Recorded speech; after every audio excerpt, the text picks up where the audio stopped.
Hello YouTubers, I am back again with the stereo problem from my Grand Prix. Long-time subscribers will know that the original stereo, which is what we're looking at now, that came in my Grand Prix, was not playing all the CDs. The CDs would slide around in there and it wasn't able to read because the spool on the inside was not able to keep a hold of the CD for some reason. So I ordered a brand new stereo, just like this one, which is still in the Grand Prix at the moment. And a couple months ago it started doing it, but it's starting to do it to the point where some days it would play everything just fine, and some days it won't play anything at all. Or at least it'll play really poorly, and today is one of those days. So I thought of a solution to where I was putting electrical tape on the back or the bottoms of the CDs that weren't playing right, and the electrical tape idea seemed to work. But if every CD is going to start doing it, I'm not going to put electrical tape on all of my CDs. So I thought of another solution. Like I said, this is the old stereo. But what I'm going to probably try and do is, once you look inside the CD player here,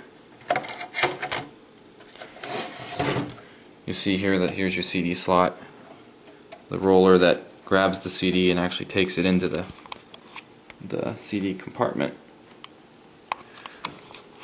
I thought about maybe cutting up some electrical tape and putting it on top of this thing, which is what comes down and holds the top of the CD in place, so that way the bottom piece, the spool, will actually spin the CD, because there's nothing in here that actually allows the CD to stay in one place. There's no traction grips or even like a rubber piece or anything. It's just bare plastic. You can actually see on this one where the scratches are from where the CD would slide around so much. But I thought about taking this piece from this stereo. It just simply pops out nice and easy. You see it's flat, there's nothing on the bottom of it. And I thought about maybe just kind of covering it in electrical tape. And I want to put this piece into the stereo that is currently in the Grand Prix. So I don't want to use the one in there in case I need a backup, but since this one was older, I thought I'd go ahead and use this one. I thought about originally putting it on the actual spool itself, but as you can see there really isn't a whole lot of room, and I don't want it to hit any of the other components such as the eye. So that is what I'm planning on doing. Okay, so here's what I did. I just kind of made like a triangle, 3 pieces. You can see I got them as flat as they're going to be, and then I wrapped it around the other side. I pinched these as tight as I could. I don't think those corners are going to interfere with anything in there, 'cause it looks like there's a pretty decent amount of space, so I don't think that's really going to bother anything. Once I get it in the other cars, the first thing I'll listen for is the sound of something being hit. But that's the idea. So I'm not going to demonstrate how the CDs are playing right now, because every other video on this situation has that being demonstrated. So I'm more so going to go into detail on how to tear apart the inside of your last generation Grand Prix. So let's go out there. Okay, so here is the dashboard setup for the last generation Pontiac Grand Prix. That goes from 2004 up to 2008. This, if you don't know already, is a 2008, and it's honestly one of the simplest dashboards that I've ever taken apart. So it's really simple. It's not at all that complicated. There's a few things you definitely have to be careful for. So we're about to get started. Okay, the very first thing you're going to want to do is to carefully take a flathead screwdriver, and you carefully want to pull off or pry out the ring to the ignition lock cylinder. Just kind of grab it in there a little bit, and that's all it takes.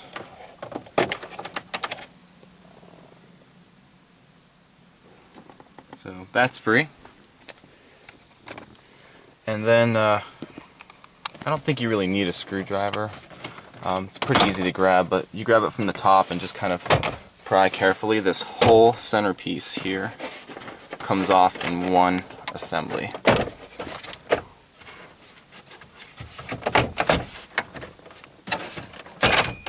Just like that. So you got this loose here. You got to be very careful because you've got the driver information display, and there's some very short wires that connect to that display. So you can either try to pull them out, or you can carefully set the this piece here on the top of the dashboard, because at least mine's very tight and I could not get the harness off. So instead of risking ruining it, I just simply do this. So you get it to sit up there and you should be fine. Now everything kind of interlocks with one another once you have this whole centerpiece off. You can see there's 1, 2, 3, 4, 5, 6, 7, 8 volts. The first time I took this off, one of these actually got lost in the car, so it doesn't really look the same, but you can tell mine, you can actually use a Phillips screwdriver head, except for that one, this came from another car. But you can use that or a ratchet. And you don't even have to take all of this off. You do have to loosen all of them up though, because you have to be able to at least, you got to pull this one out, and then you got to pull this one out a little bit, and that way it gives the stereo room to actually come out from these locking inner pieces where they intertwine with one another. So okay, what I got on here is a 7mm. That's what you'll need. Okay, so I went ahead and actually keep in mind it's actually easier if you take out the 6 on these, and then you can leave the bottom 2 in there. Just make sure they're loose enough so that way everything else can move around. But you can see how like the stereo would go in first, and then this would go in second, because then that little piece there goes into the stereo and keeps that in place. So that's why this one has to be loose, and if you take out the 2 screws that actually hold that in, it'll be easier for you to get the stereo out. So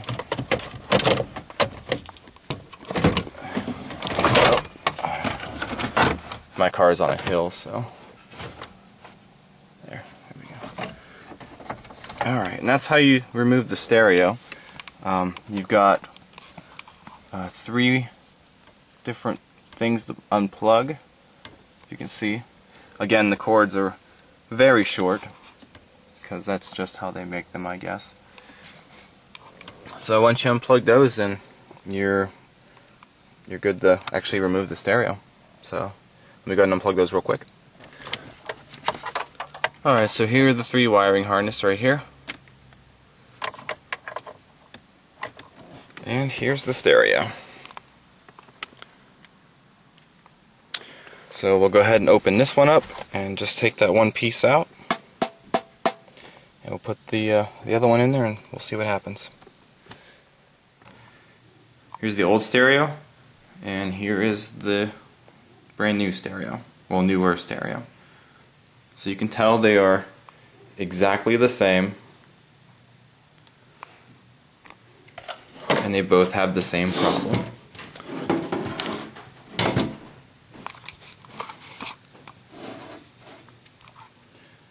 So this one still has the warranty sticker on it, but being that it was made years ago, I'm sure there is no longer a warranty on it, so I don't care. So we're going to go ahead and open it up. You need your flathead screwdriver, and you just carefully kind of pry where these little notches are, and then this whole top will carefully come off. So I'm going to go ahead and do that. This warranty label here was actually from the people who I bought the radio from, so it's not even like it's the actual Dalco people. So I went ahead and just took that off, and now there's a void mark, but that's okay. Yeah, so then like I said, you just carefully take your screwdriver and slowly twist. You see it start to lift a little bit.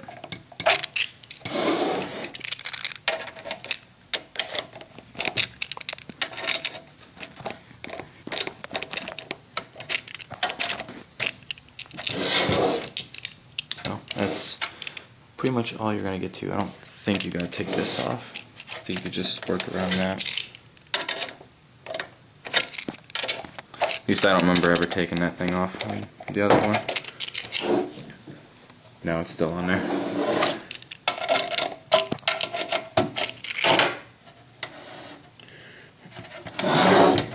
If you have enough, yeah, just like that. There you go. That's all it takes. And then this is kind of where you gotta really be careful, because this lid, as you can tell, it's definitely is very important because it has the moving components. It's got the gate, you know, for the CD tray.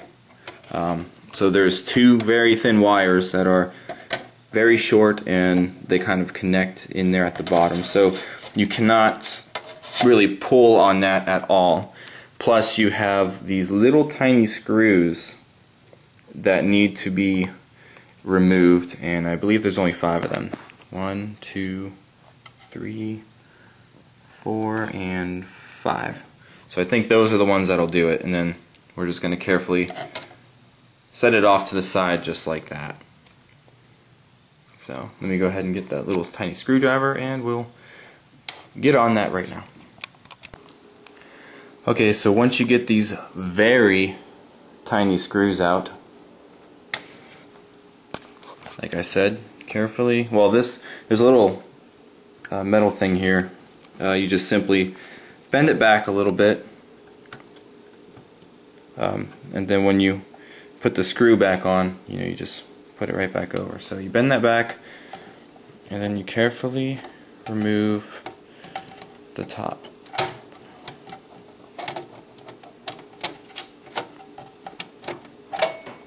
Just like that.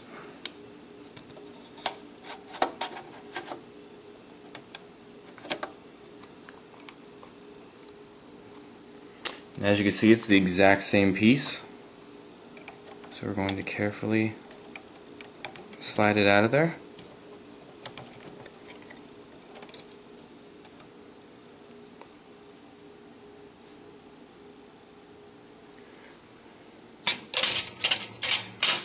And the one with the tape, we will go ahead and put in. I'm going to wipe it off first because I had it sitting on there, so I want to make sure it doesn't have any dust or anything. Alright, so I got the other piece in, and before I actually 100% assemble the stereo back together, I'm going to take it out, plug it in real quick, and I'm going to see how it works. So let's go ahead and give that a shot.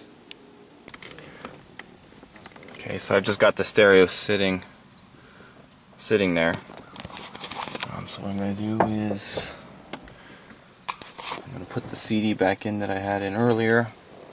It started to mess up on me. So hopefully this works, and if not, I'll have to think of another solution.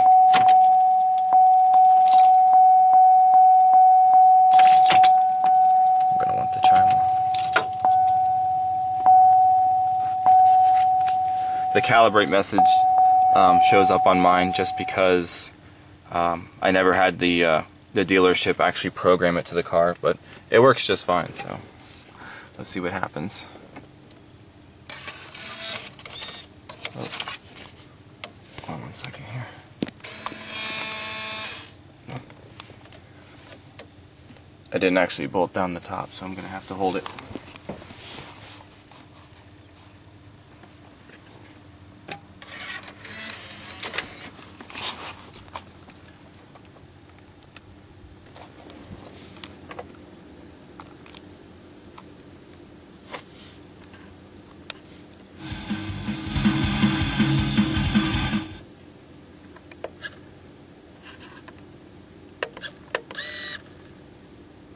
A good test is usually when it goes from the very last track or very first track to the very last track, because that way the CD is actually picking up speed or slowing down, and you can hear when the spool is not actually able to keep up with the traction of the CD. So if it didn't do it there, then that's pretty good.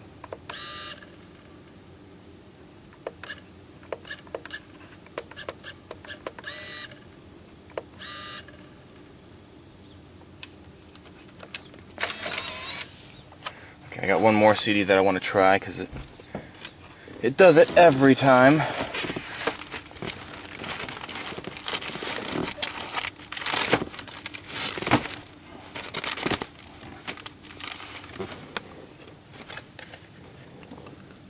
Try and try to hold the top down again.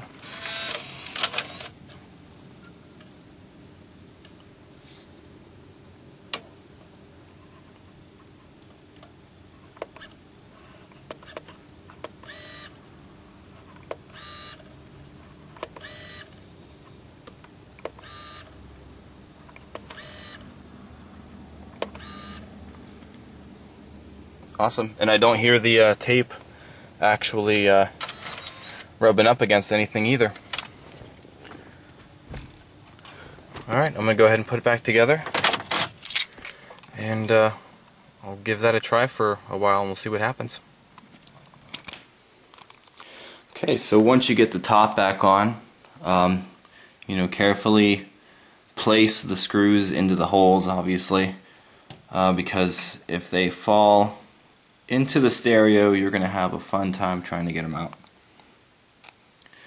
And if you're going to use a tool like this, I have a small head on there, be sure not to over tighten them or strip the screws, because you definitely don't want to do that. So to put the cover back on,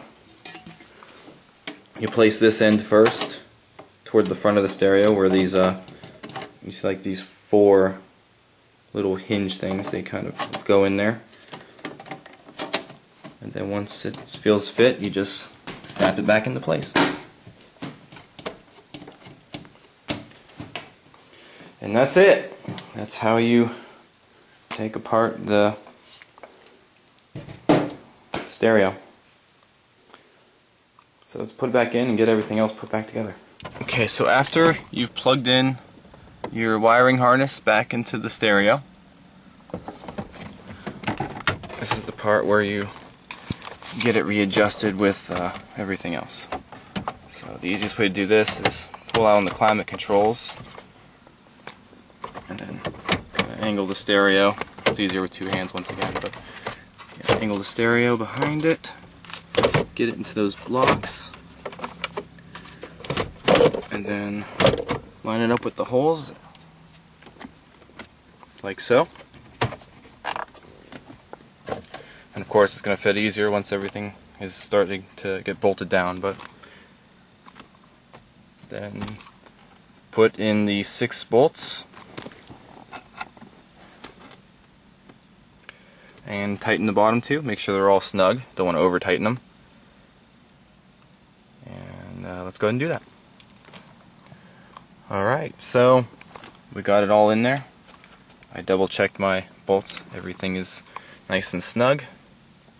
So the last thing to really do, well, the second to last thing I should say, is to carefully put the center plastic cover back on. Just start pushing it in. It pops right back into place.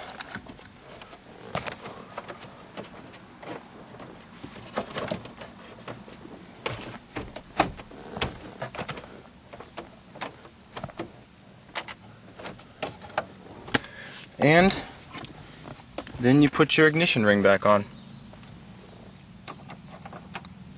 Also by just pushing it into place.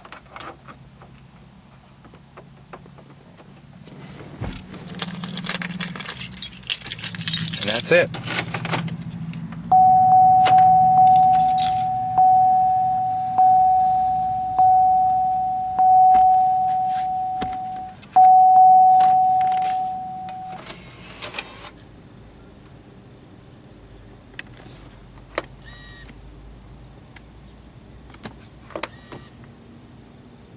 Still sounds pretty smooth.